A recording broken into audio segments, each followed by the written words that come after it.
Çok sağ olun, çok var olun.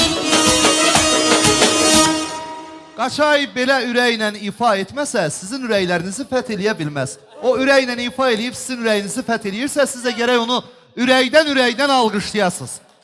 Adil bəy bayaq mənə yaxınlaşıb bir söz dedi, mənim də ürəyimci oldu. O dedi ki, qardaş, bəs heç siz demədiniz ki, bəy atası, bəy anası, qız atası, qız anası.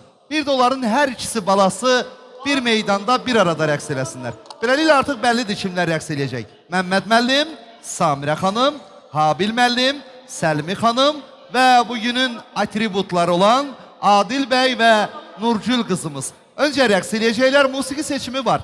Xanım anam, canım anam. Məncə alqışlamağa layiq məqamdır. Bir alqışlar gəlsin.